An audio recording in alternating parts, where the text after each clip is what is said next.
Things just got loud in the NASCAR garage, and this time it's not about who wins on Sunday. Spire Motorsports co-owner Jeff Dickerson went on a podcast and basically told Joe Gibbs Racing to stop being scared and say what they really mean in court. And the moment that clip dropped, Denny Hamlin grabbed his phone and let everything fly. Gabehart spent a long time at Joe Gibbs Racing. He started back in 2012, worked his way up, and from 2019 to 2024, he was Denny Hamlin's crew chief. Together, those two won 22 races, 2 Daytona 500, 1 Southern 500, 3 trips to the championship, 4. They were one of the best duos in the sport. In 2025, JGR moved Gabehart up to be their competition director. But things got messy fast. Dickerson later said, "You could literally hear it on the radio during races, especially with the Ty Gibbs car. The whole garage knew there was friction." So, on the 6th of November, 2025, Gabehart sat down with Joe Gibbs and said he wanted out. Gibbs agreed, but here's where the trouble starts. JGR says the very next day, November 7th, Gabehart copied a bunch of company files off his laptop. Fast forward a few months, Gabehart gets officially let go on the 9th of February 2026.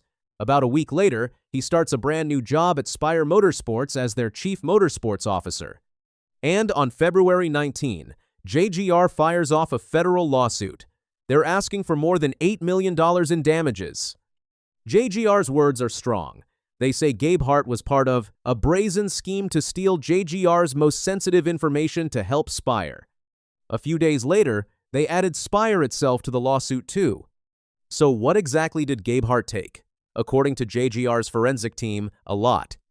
They found a folder on his Google Drive literally named Spire, with a subfolder called Past Setups.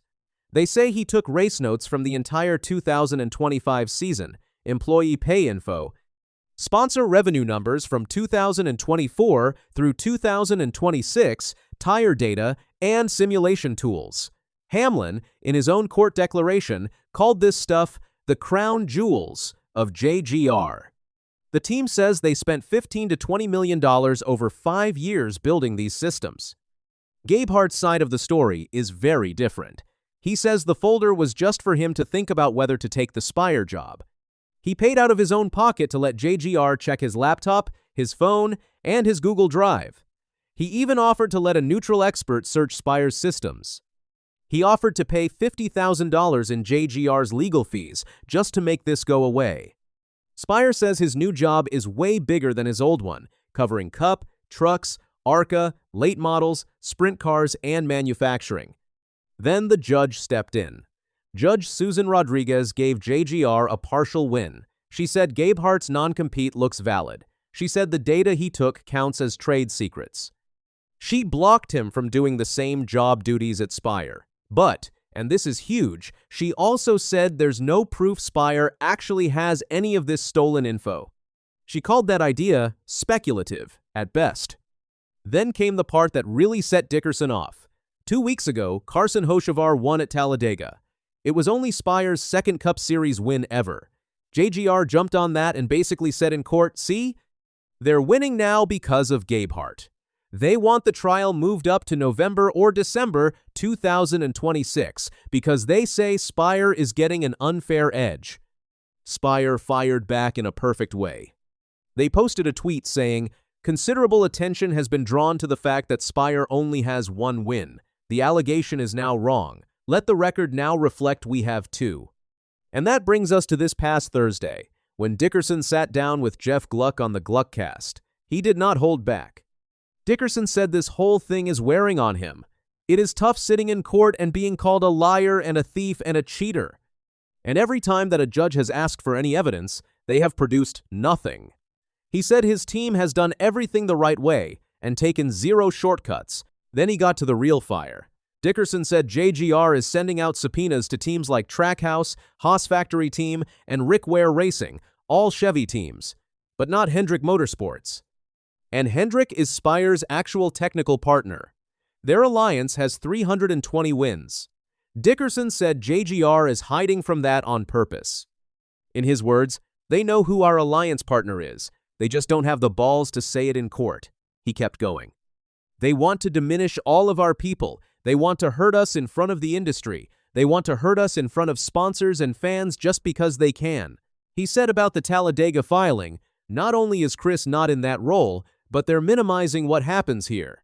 They're minimizing the 175 people here, like we couldn't win without them. Then this line, we have an alliance partner that's won 320 races.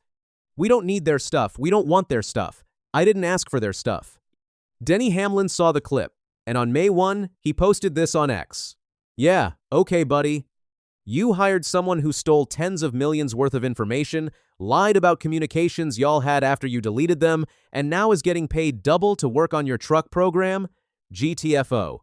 He wasn't done. He added, what was it you called Richard again? Was it you who was leaking information after RTA calls? That Richard line goes back to text messages from the 2311 antitrust case, where Dickerson allegedly said something rude about Richard Childress.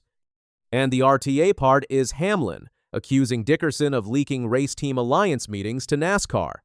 Hamlin also brought up something else. JGR's case shows Gabehart deleted his texts with Dickerson. The judge called those deletions concerning. The next day at Texas, Hamlin had to explain himself. He admitted, it was a knee-jerk reaction first. That doesn't mean I don't feel that way. Then, he gave the real reason. I just felt like he went after the family, and JGR's family is my family, so that's where the knee-jerk came from. Hamlin said JGR has never gone after anyone before. He said if teams can't protect their info, the sport becomes a money fight.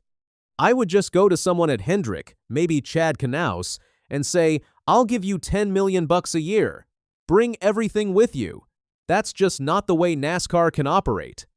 Then he opened up about the personal side. Some of the things that have already been agreed that was taken is stuff that I put hours and days and weeks and years into. Like, I just couldn't fathom giving that to someone else for free. When a reporter asked if he feels betrayed by Gabehart, Hamlin paused for 5 seconds. He nodded 3 times. Then, he walked away.